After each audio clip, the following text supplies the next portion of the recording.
ஏசப்பா ஆயக்காரரோடும் பாவிகளோடும் பந்தி இருக்கிறத பார்த்து வேதபாரகரும் பரிசேயரும் ஏசப்போட சீசர்கள்ட்ட வந்து கேட்காங்க, ஏசு இப்படி ஆயக்காரரோடும் பாவிகளோடும் ஏன் பந்தி இருக்கிறாரு அப்படின்னு சொல்லி கேட்குறாங்க.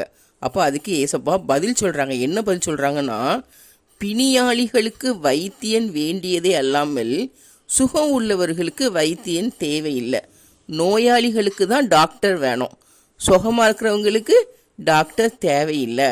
நான் பாவிகளை தான் மனம் திரும்புறதற்கு அழைக்க வந்தேன். சரியா? நீதிமான்களுக்கு நான் தேவை கிடையாது, பாவிகளுக்கும் ஆயக்காரர்களுக்கும் தான் நான் தேவை. நான் பாவிகளை மனம் திரும்ப அழைக்க வந்தேன்னு சொல்லி சொல்கிறாங்க. அப்போ இந்த வேதபாரகம் பரிசேரும் ஏசப்பட்ட கேட்காங்க, யோவானுடைய சீசரும் பரிசேருடைய சீசரும் உபவாசம் இருக்காங்க, ஆனால் உங்கள் சீசர்கள் ஏன் உபவாசம் இருக்கிறது இல்லை? எல்லோரும் நல்லா சாப்பிட்றாங்க, உபவாசமே இருக்கிறது இல்லையே அப்படின்னு கேட்குறாங்க. அதுக்கு ஏசப்பா பதில் சொல்கிறாங்க, மணவாளன் தன்னுடைய தோழர்களோடு இருக்கும்போது அவனுடைய தோழர்கள், மணவாளுடைய தோழர்கள் உபவாசம் இருக்க மாட்டாங்க.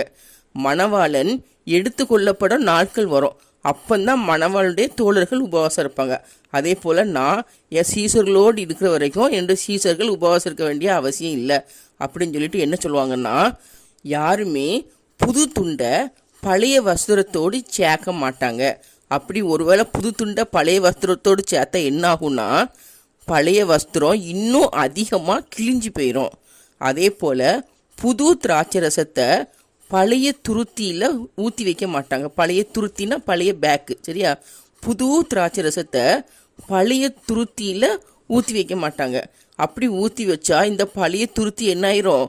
கிழிஞ்சு போயிடும், அந்த ரசமும் சிந்தி போயிடும் அப்படின்னு சொல்லி ஏசப்பா வேதபாரகர் பரிசேயருக்கு பதில் சொல்கிறாங்க.